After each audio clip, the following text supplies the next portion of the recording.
My family, hi, welcome to yet another one with some urgent prophetic updates for you. And as always, I've tried to gather up some videos for you and, we just tie it in with what's happening in the news so that you know what you ought to pray for and to pray against. So in this video, I want you to check this out. Everything the Lord showed us concerning the opening ceremony was very dark. And he said it would be conjuring up old Hitler spirits, old demonic ties. So just be sharing with you, some references to what he's actually talking about. Old Hitler spirits, old demonic ties. It's around this Olympics. It's around the Olympics. And I see the Vatican, all of Europe summoning that Hitler spirit again, calling for greater war, and the Mahdi.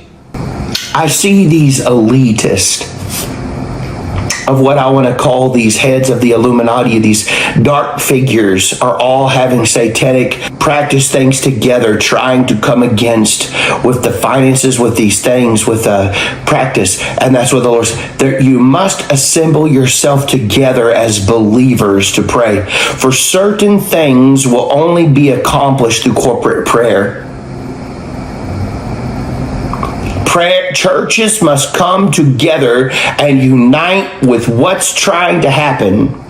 As the occult does their thing, the greater works will you do, and it will flow through you through corporate prayer to bring down these strongholds. So you actually prophesied about this just before the Olympics. And we also have this video, I believe it was from 2025, November thereabout. He also mentioned this. Bring down these strongholds. Don't forget about the Olympics. See, all these things we keep talking about, but I can remember, remind you that for the opening ceremony.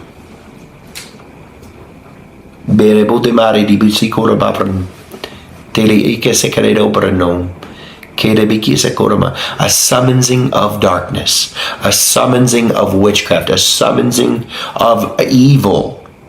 In the opening ceremony, a summoning of the Antichrist upon Europe. But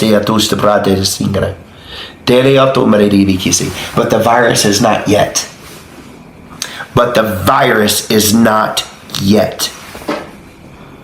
Most people say, well, it's coming soon. No, it's not yet. I'm saying they're trying to, it's like trying to rebirth it. Rebirth the Hitler spirit that was on the nations that brought forth World War III through sacrifice of humans and all these other things. I saw it in the spirit and the Lord showed it to me. So I'm just trying to relay to you what they're conjuring up, whatever you want to use, whatever word you want to use, okay? So I saw them doing satanic practice, bringing forth old things through ancient tablets in Europe. Things that they have found that are old, demonic ties. The arch is where they did the satanic practice. They went and put that ball, and it didn't mean nothing. They're not going to come out and say this is devil worship on the screen, folks. They're coming out as subtle as they can. But you can't be too subtle if you have any kind of spiritual discernment at all. And anybody who has eyes to see is going to see what that was. And that was dark. You could feel the occult all around it. And like I said, if you didn't feel it, then I would check your wood, because it's probably very wet. There was very dark. You could see the fire and all the stuff, and that was some kind of ceremony. Regardless of what they say, it wasn't. No, don't fool yourself, okay? So they lit it on fire, the pentagram shooting and doing all that. And if you freeze frame it, you could see the pentagram of the devil symbol right in that ball as it was going up and doing all this stuff. It's not coincidence. It's not coincidence they picked that monument with the arch. That's not normal. Why did they pick that? Where was it at? It was closest to Rome. It's closest to these places, right? That we see this demonic display coming before the people as a what I'm gonna call a summons to the demonic. And some of you have been asking me questions, especially this word that he always uses when he says summoning. I don't think it's in the dictionary though. I believe he's gonna address this. A summons to the demonic. Now I know I use words that are probably not in the English vocabulary, but a conjuring up, a summoning of demonic spirits to bring forth the Mahdi. It's around this Olympics. It's around the Olympics, and I see the Vatican, all of Europe, summoning that Hitler spirit again, calling for greater war, and the Mahdi to bring forth World War III. We saw President Trump have an emergency meeting with Bibi. Minister Benjamin Netanyahu set to meet with President Trump in Washington, D.C. tomorrow. The Israeli leader is expected to give the president the latest Israeli intelligence on Iran. Netanyahu is also expected to encourage the U.S. to expand the scope of nuclear talks with Iran. ABC News foreign correspondent Marcus Moore has the latest. Hi, Marcus. Well, hi, Diane. Prime Minister Netanyahu left earlier today for Washington, and he says that his primary focus, first and foremost, will be on discussing Iran. And before departing, he told reporters, quote, "I will present to the president our point of view on the terms of the negotiations." Netanyahu said over the weekend that limits on Iranian ballistic missile production must be part of any new Iran nuclear deal. And two sources tell ABC News that Netanyahu will present the latest Israeli intelligence on Iran's efforts to renew its ballistic missile program and its nuclear capabilities following the U.S. and Israeli strikes last year. Now, his meeting with President Trump comes ahead of a second round of U.S.-Iranian negotiations that are expected to happen soon. Iran has said that any new discussion will focus only on its nuclear program and that they will not accept a zero uranium enrichment policy. And so, really, their stance has not changed, and that's really where things stand at the moment in terms of these negotiations. Now, in Israel, right at the White House this week, major things, escalation of things concerning Iran. And I believe we're on the verge of something major taking place with Iran. Major. Whatever that may be, the Valley of Decision, all that's coming to a head. If this kicks off into a major world war with Iran and other nations, with Syria and some of these others, the surprise attack. I went into heavy intercession, praying for Israel, and a surprise attack in the middle of the night. We keep seeing the surprise attack in the middle of the night. What is this? What are these major false flag events? What are all these major? And you said, Brendan, what is that? I told you I saw Illuminati. I've told you I saw dark men and women trying to distract from the Epstein list. Another thing I thought was interesting, Diana's got this email from somebody said, did you see that the Epstein list got hacked into? I said, was it anonymous? They found Pam Bundy leaked the codes on accident, supposedly, put the codes out to Epstein's list of his Apple account and all this stuff, but it got leaked. His passcodes. So somebody got into the 3 million and was able to look through things even in depth of that wasn't redacted or whatever. And I thought, is this anonymous? Is this part of what the Lord showed us? I saw these people with these hoods on across America, across Europe, across Mexico, across Australia. There was a group in Australia. There was people that were attached to some kind of occultic brotherhood that was celebrities, Hollywood celebrity,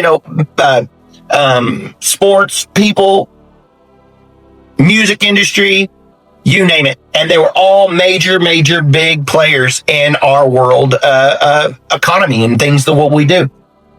And I could see the celebrities. I could see the sports people. I could name their names. I'm not going to. That would be stupid. But I could see their faces and I could see them, and it was symbolic. As I was seeing this, I saw major political figures, and I even kind of hinted to who one of them were in a darker area.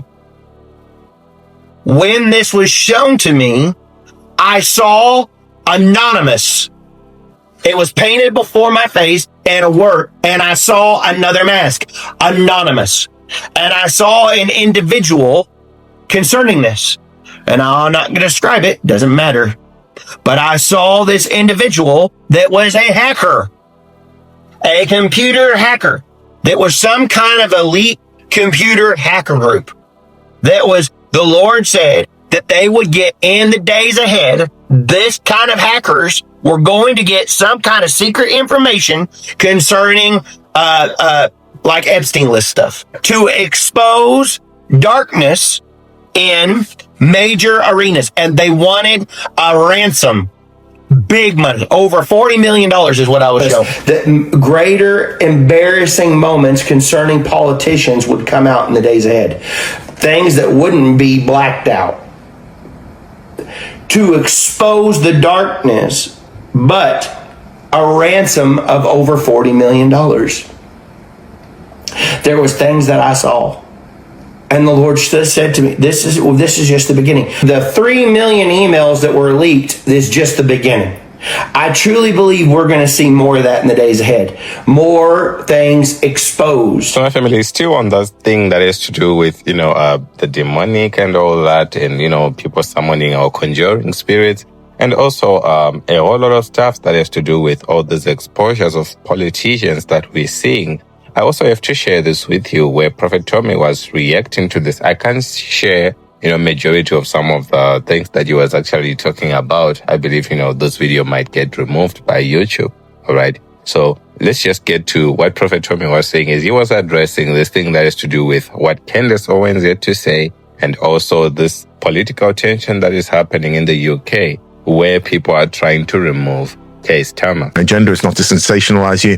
My agenda is not even just to make you aware, although there is a part to play in that. I want you to be aware of the world we live in today, that we are, whether we like it or not, we're all dual citizens. We are citizens of the earth, and we're citizens of the spiritual world, whether you are God's kingdom, or you're a witch, you're a warlock, on Satan's side, or whether you think you're on God's side or you're on the side of angels. But if you're doing witchcraft and necromancy and all of that, you're on that side. There is a spiritual world, the spiritual reality. And Candace Owens was alluding to it in her talk with Charlie Kirk, where allegedly they go back to their astral projection days. And when I revealed to the public that he had predicted his own death in remarkable detail, maybe you went back and you read the rest of those messages, the ones that I haven't yet revealed to the public. Because in retrospect, those messages they're pretty terrifying because they're precise and it feels prophetic. Charlie was gifted. You know that. I know that. And the government most certainly knew that as well since he was the kid, which is why it was at least very interesting to me that you told the New York Times, something that most people didn't pay attention to, but you told the New York Times the night before his murder, Charlie's, and I'm going to quote this, you said that Charlie's adrenal glands were just going off. He couldn't sleep. I know enough about Charlie to know what that means. That means that Charlie was being bothered. He was probably having visions like he was in 2018. Probably a clearer vision than the one that I had that you guys tried to mock. That danger was coming. And I'm going to go ahead and say that it wasn't about a Jezebel article written by some leftists. Please stop saying that because it's not true. I know Charlie, a leftist article didn't upset him in this way. Didn't make him call a priest to pray over him. He thought someone was going to kill him. Did express that in writing. And you did not lose those text messages. You knew that. But Charlie and I spoke a lot about his third eye. That's why that sentence caught my attention in the article. He spoke about the street lamps that would go off when he would run, about the special school that he had to go to. We spoke about a lot of the things that were strange in our childhood, the testing that both of us had to endure. We spoke about the fact that we could both astral project. You know all of this, of course. You have his phone. And how surprised we were when we learned that not everybody does that naturally. Sleep paralysis, you name it. We had conversations about it. And if Charlie's adrenal glands were going off, it was probably maybe for the very same reason that I pulled my kids out of school days before he was murdered, because I sensed danger was coming. I said this, watch out for Starmer stammering. I remember this. Remember, UK watchers, I caused Keir Starmer to stammer and stagger. He that tried to remove me, watch as I remove, for I will overturn until the one whose right it is shall come. And to him I will give it, says the Lord, for I will cast my vote of no confidence. And look at this article. Squirming Starmer stammers through 6 lies as savage PMQs. Why? Because the Epstein files came out and they exposed his complicity in hiring somebody who was very much a close pedophile, having great links with Epstein. Peter Mandelson almost certainly deserves to be in jail, but the buck stops with the executive. Keir Starmer is a disgrace to his office and should resign.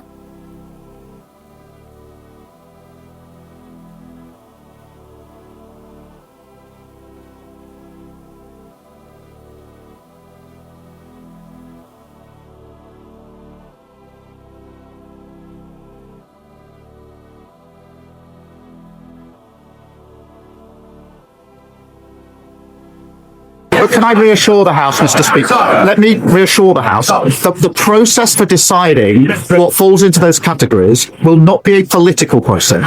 It will be led by the Cabinet Secretary, supported by government legal teams.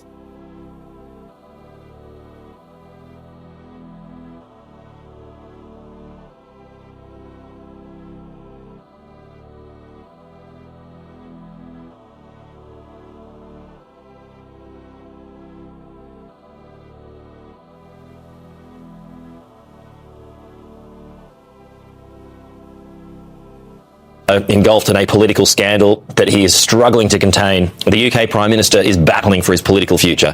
Keir Starmer has overnight apologised to the victims of Jeffrey Epstein for appointing Peter Mandelson as the country's ambassador to the US. But questions over the Prime Minister's judgment are not going away. But he insists he is the right man to carry on in the top job. Victims of Epstein have lived with trauma that most of us can barely comprehend. They have seen accountability delayed and too often denied. I am sorry. Sorry for what was done to you. Sorry that so many people with power failed you. Sorry for having believed Mandelson's lies and appointed him. Opposition parties are placing more pressure on the UK government in the wake of the growing scandal. What was interesting yesterday was watching the faces of the backbenchers in the Commons. There was almost no support for him at all. He is deeply unloved by his own party. He was never loved by the country. He's the most unpopular Prime Minister of modern times. Our country is not being governed. Nothing is happening. Legislation is not going through. Despite the government having about 160 majority, they're just going round and round in circles. The answer certainly is a different government. Yeah, well, Beth Rigby has more on the fallout now from London. Look, I've done a load of these news conferences with the Prime Minister, and I have to tell you that this one felt very, very different today. It was tense in the room. It was emotional. It was palpable. I could feel his anger, and he was really strident as he addressed the issue of Mandelson directly. He was meant to be here in Hastings to talk about social cohesion, and he did that speech after he talked about Mandelson, but he opened this clearly fighting for his political survival. And in a couple of minutes, really, of him beginning the explanation as to why Mandelson was put back into government and how he was misled, you could see that he was really not just talking to that room, but talking to his MPs and the country as he made his case for why he should still be in post as Prime Minister. That is how serious all of this is, and that was a PM that knew it, and he knew that he was fighting for survival. This is what I asked him after he gave that address. Prime Minister, we can all hear your anger, your regret, and most importantly, your apology to victims of Epstein for appointing Mandelson as your US ambassador. Some of your MPs believe you must take responsibility for this in order to restore trust in politics amongst the public. Well, Beth, as I've said a number of times, I regret the decision to appoint Mandelson as ambassador. He was asked questions about the nature and extent of his relationship with Epstein, and he told lies.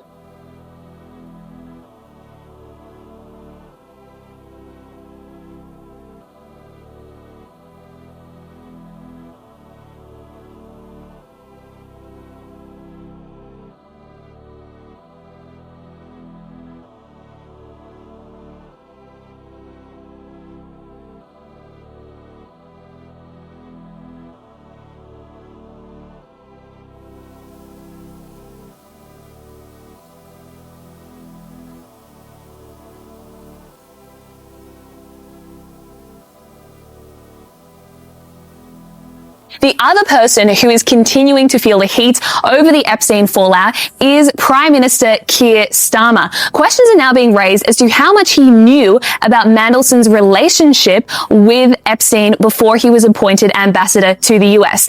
Quite spectacularly, he actually admitted in question time that he did know about their relationship, and he certainly knew that Mandelson spent time at Jeffrey Epstein's apartment while he was being imprisoned for child prostitution offences. So it's not a great look for Starmer. His backbenchers have now rebelled against him, and a bunch of files are going to be released around exactly what Keir Starmer knew in the lead up to appointing him as ambassador.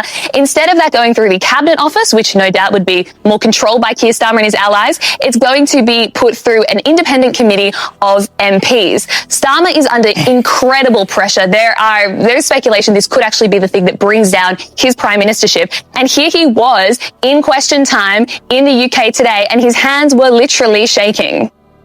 Let me reassure the House, the process for deciding what falls into those categories will not be a political process. It will be led by the Cabinet Secretary, supported by government. So he actually had to hold his hands down to stop them from shaking. James, it just seems like the fallout from this is continuing. I don't understand. We know Andrew is over. Of course, he denies all these allegations, but the damage is done. But for Keir Starmer, I mean, this is pretty damning.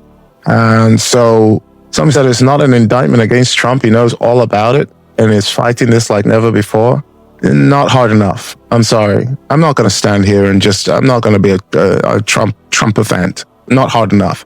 If it's children and you're telling me it took this long for this to come out, I'm sorry. This is the fight. There is no other fight. Iraq can wait. Iran can wait. The economy can wait. There is no greater fight than the fight for our children. None. Let me be clear on that. Where are we now as the church? Where are we now? And you know, maybe you're right. It's not an indictment on Trump. Maybe it's an indictment on us. Maybe we're just asleep at the wheel. Some of us, we're still trying to convince you to come to church. Like, forsake not the gathering of yourselves together. That's the baby school stuff. The rest of you are just on somebody else's video trying to find out who the next leader in the body of Christ is that's about to take a fall, so that you can hold them accountable and feel like you've done your Christian duty by riding on the bones of men you once admired and respected. Meanwhile, the vampires aren't hiding in the dark anymore. No.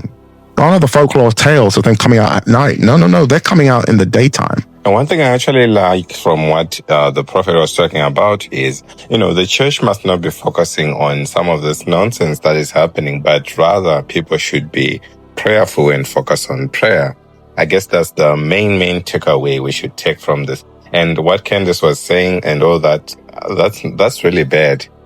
Christians should not be into all that stuff that she was actually talking about. Well, let's continue with what Brother Brennan was talking about as he touched on, President Trump's call for the rededication of America unto God. I believe it is happening on the 17th of May and all that, where there's this prayer breakfast where people are gathering to pray. Going into the midterms, where we have, 9 months left until the midterms? What is it, 10? I mean, we're having almost down to the countdown of 9 months left until the midterms are here. It's coming quick. And it's amazing to me how time flies. We're already halfway through February almost. And President Trump calling for that prayer breakfast and prayer all during the prayer breakfast, saying that he wants to do on May the 17th to have a national day of prayer and rededication. I'm pleased to announce that on May 17th, 2026, that we're inviting Americans from all across the country to come together on our national mall to pray, to give thanks, and we are going to do something that everyone said, that's tough. We're going to rededicate America as one nation under God. A lot of people...